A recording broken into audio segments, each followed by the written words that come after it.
Mais vous pourriez pas faire attention? Ça va? Vous avez rien? Non, non, ça va, c'est bon. De toute façon, je roulais pas vite, vous risquez pas grand-chose. Ah non, mais même à faible vitesse, hein, il peut y avoir des conséquences. Hein. Bon. Bah, je peux vous en parler, hein. Moi je fais de la simulation numérique et notamment des crash auto. Ah bah attendez, mais ça m'intéresse, j'anime un blog Immersion, vous connaissez pas? Attendez, ça va intéresser mes internautes. Vous voulez voir mon Oui, oui, oui, je vous suis. Eh ben écoutez, je vous attends. Je m'équipe, j'arrive.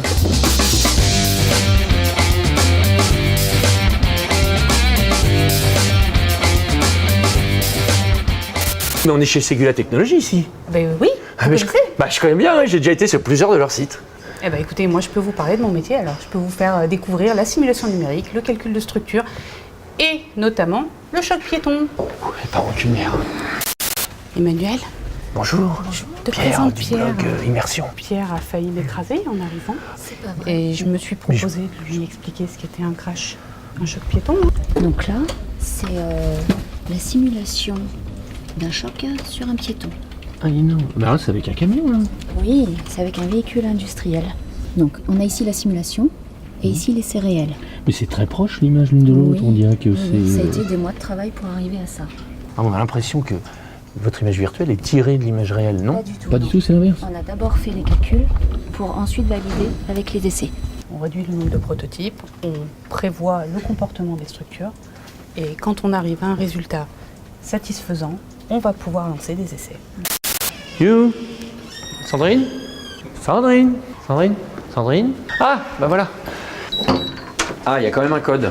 Vous voyez les fameux serveurs de calcul qui nous permettent de réaliser ces simulations numériques, donc des calculs de crash. Puis pour pouvoir faire justement des simulations, à la base on part d'une CAO. Oui. Chez Ségula, aujourd'hui, on est centre de formation et on a un formateur. Bah tiens d'ailleurs, juste là-bas, là. Ah bah on peut jeter un œil. Ah bah oui, on peut jeter un œil. Ça grince. Donc voilà. D'accord. Donc ça, c'est la salle de formation, donc sur les outils de CAO dis et donc. tous les métiers, on va dire, de la mécanique. Pierre, on y va. Oui, c'est moi. Ah, vous revenez pas? Ah bah oui, non, mais je repasse, je fais quelque chose. Les formateurs, ça me fascine. Bon. Comment je fais pour accrocher? Je sais pas faire. Voilà. Elle est ingénieure, mais elle ne sait pas éteindre un téléphone. Alors Raphaël, Pierre aimerait bien savoir un petit peu ce qu'on sait faire d'autre aussi, mis à part les calculs de crash. Je te propose peut-être de lui montrer un petit peu. L'aérodynamique externe. Donc c'est Ouais. des fluides, ça. C'est ça, c'est de la mécanique des fluides. Sauf que là, le fluide, c'est de l'air. Ah oui. Voilà. Donc là c'est un camion. Donc là, c'est une maquette qu'on utilise, voilà. Et donc là, en fait, on simule tout l'écoulement de l'air autour de la maquette. On fait aussi des couplages fluide-structure, des calculs en fatigue. Par exemple, dans le monde du naval, le mouvement des vagues sur une coque de navire, c'est un phénomène cyclique, c'est un phénomène de fatigue.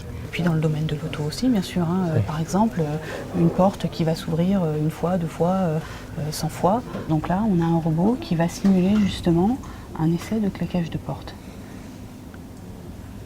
Et donc ce mouvement est répété un certain nombre de fois, un certain nombre de cycles qui sera défini par rapport à la durée de vie en fait, du produit qu'on souhaite tester.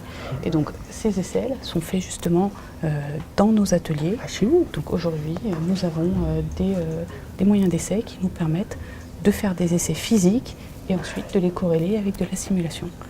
Avant que tu t'en ailles, je voudrais encore te faire vivre une expérience de réalité virtuelle pour que lorsque tu vas reprendre le volant sur la route, tu sois désormais plus prudent. Donc là, je te tends donc un Oculus Rift et tu vas pouvoir vivre en direct une simulation de crash. Donc là, tu vas vivre un vrai crash automobile. Alors accroche-toi. Je vais essayer d'être prudent. Où est le vol? Ah, voilà. Voilà. Ah, ça y est. Bon, Sandrine, pour conclure, alors grâce à la simulation numérique, tu gagnes du temps, tu réduis les coûts, tu gagnes aussi en précision, en utilisant moins de prototypes physiques qu'avant. Donc ça fait de vous un acteur incontournable. En France et à l'international. Vous êtes combien d'ingénieurs à On travailler a là-dessus? 300 ingénieurs présents dans 22 pays qui font de la simulation numérique. Bah écoute, je vais y aller. Tu me donnes ma voiture, s'il te plaît? À bientôt, Sandrine. À très bientôt Je vais rouler prudemment. et sois prudent sur la route. Je t'assure, je vais rouler prudemment. À bientôt, c'est parti. Pierre. Hop, on balance les bananes. Deux bananes.